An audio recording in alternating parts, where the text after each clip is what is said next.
आज का हमारा टॉपिक है डिबेंचर अकाउंट बनाना, discount on issue of debenture account बनाना और loss on issue of debenture account बनाना। हम कोई भी एग्जांपल ले लेते हैं, एंट्री ले लेते हैं। सपोज करो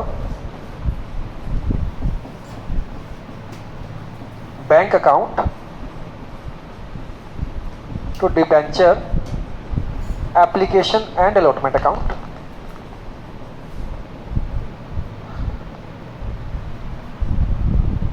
ये लेते हैं सपोज करो 9 लाख के।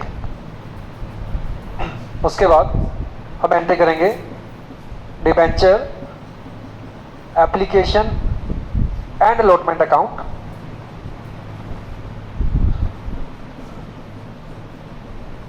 Discount on issue of debenture account to debenture कोई भी नाम ले लेते हैं 10% डिबेंचर अकाउंट। ठीक है, ये आ गया। अब हम सीखते हैं इसमें डिबेंचर अकाउंट कैसे बनाते हैं।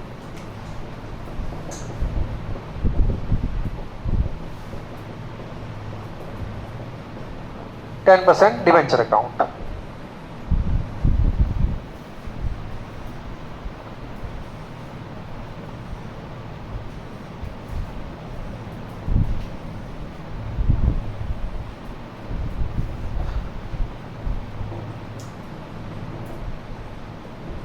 Date particular amount, date particular और अमाउंट। आप देखें प्लीज, यहां पर आपको हमेशा डेट ऑफ इश्यू गिवन होगा 1 अप्रैल 2010 लगा के चलो आप, तो ये एंट्री भी आपकी 1 अप्रैल 2010 में ही रहेगी।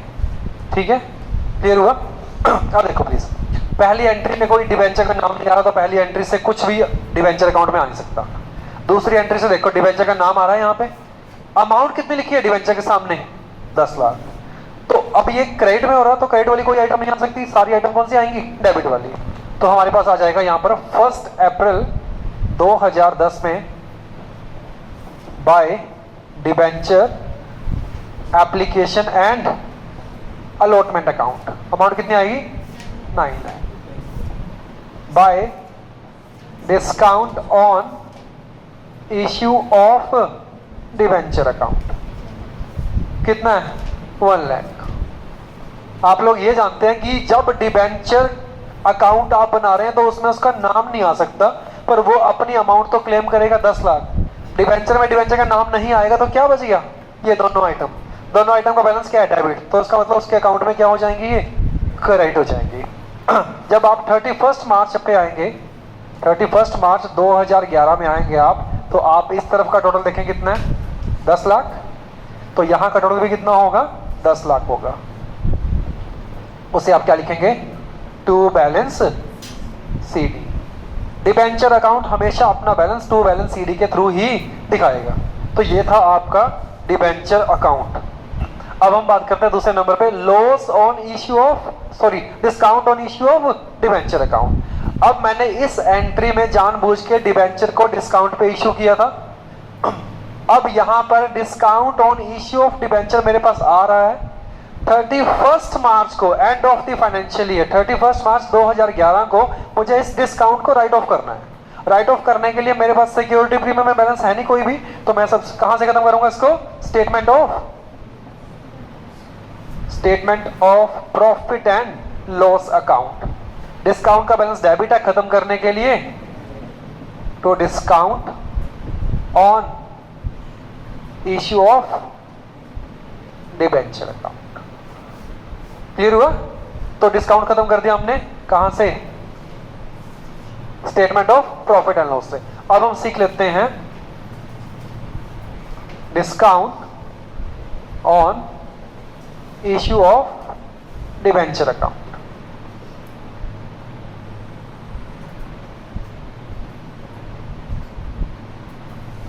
सेम रहेगा ये डेट पर्टिकुलर अमाउंट वाला। ठीक है, discount on issue of debenture. पहली एंट्री में डिस्काउंट का नाम है नहीं, सेकंड एंट्री में डिस्काउंट का नाम है। डिस्काउंट के सामने अमाउंट कितनी है? 1 लाख। तो डेबिट में बैलेंस है, तो ये डेबिट वाले सारे बैलेंस आपने दिखा नहीं सकता, तो कौन सा बैलेंस दिखाएगा? क्रेडिट बैलेंस दिखाएगा। तो क्या लिखेगा ये यहां पर 1 अप्रैल 10 में क्या लिखेगा ये?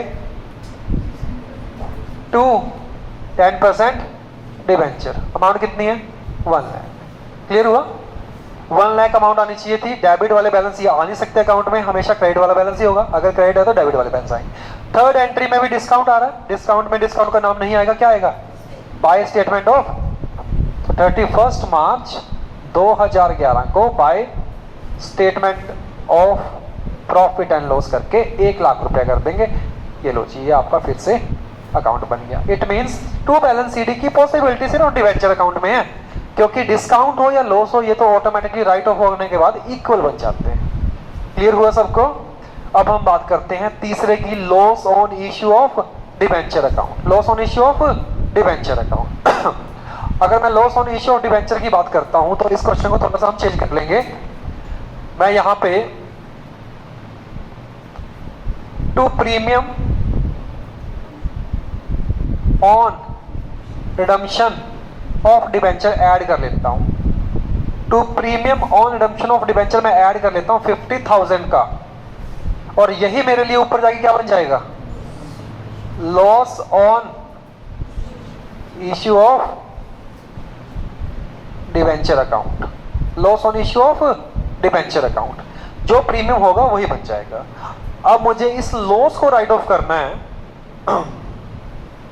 अब मुझे इस लॉस को राइट ऑफ करना है, और मैं ये एज्यूम कर रहा हूं इस क्वेश्चन में, आप एज्यूम कर लो इस क्वेश्चन में कि आपके पास, एज्यूम कर लें आप कि आपके पास सिक्योरिटी प्रीमियम का जो बैलेंस है वो आपके पास पड़ा है अभी ₹20,000 का।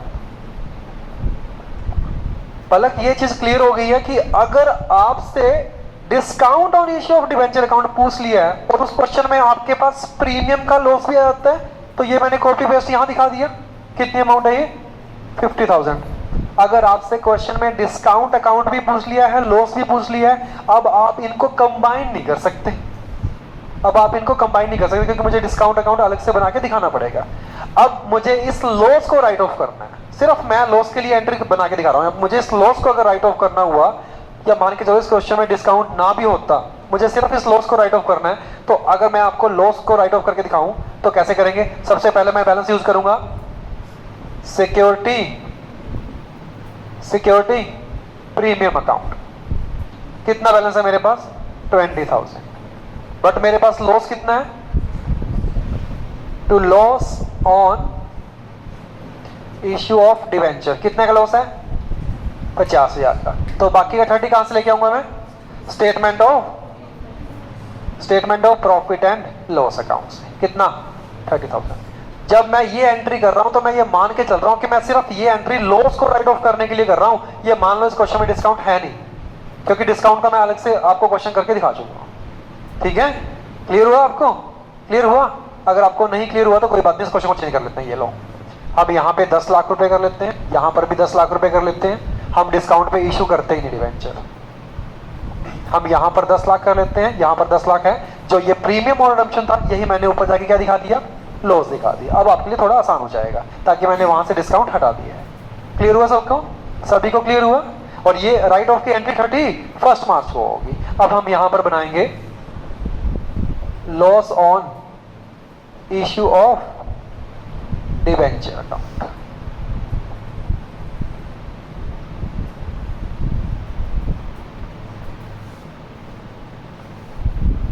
पहली एंट्री में नहीं है, सेकंड एंट्री में है loss on issue of debenture. Loss on issue of debenture की अमाउंट कितनी है? 50,000। Loss on issue of debenture rise होने का रीजन क्या बना था? Premium on redemption. अगर loss on issue of debenture मुझे अकाउंट बनाना है, उसका बैलेंस डेबिट है, तो मतलब डेबिट वाली सारी आइटम क्या करनी पड़ेगी? इग्नोर करनी पड़ेगी। तो अब ये लॉस आया किसकी वजह से है? तो डेबिट वाली सारी आइटम छुपा लो, क्या बचा? इन दोनों में से कौन सी अमाउंट आएगी? To premium on redemption.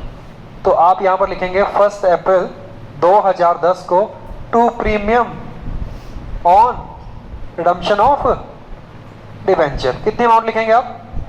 50,000 की। आपको एंट्रीज या अकाउंट याद करने की जरूरत नहीं है, एंट्रीज खुद दिखा रही है, क्योंकि अगर अकाउंट बनाने के लिए आ गया तो ऑब्वियसली आप एंट्रीज तो उससे पहले करेंगे ही। थर्ड एंट्री में देखो लॉस कहां पे आ रहा है? क्रेडिट में जा रहा है। तो लॉस में लॉस का नाम नहीं आएगा तो कौन सी एंट्रीज आएंगी? डेबिट वाली। तो कौन कौन सी आएंगी? 31 मार्च को बाय सिक्योरिटी प्रीमियम में कितना? 20,000 and by statement of profit and loss में कितना? 30,000। ये कितना हो गया? 50,000। तो यहां पर भी कितना हो गया? अब आपको क्लियर हुआ कि डिवेंचर अकाउंट को छोड़ के डिस्काउंट हो या loss on issue of debenture हो, कभी भी टू बैलेंस सीडी नहीं दिखाते। ये आपका टॉपिक था 6 मार्क्स में जब क्वेश्चन आ जाता है तो उसमें इन तीनों में से कोई भी अकाउंट बनाना आ सकता है, या तो अकेला ये आएगा या ये अकेला इसके साथ मिलके इन दोनों में से कोई भी आ सकता है। क्लियर हुआ आपको? ठीक है, ये आपका आज का टॉपिक था, नोट करो फटाफट से।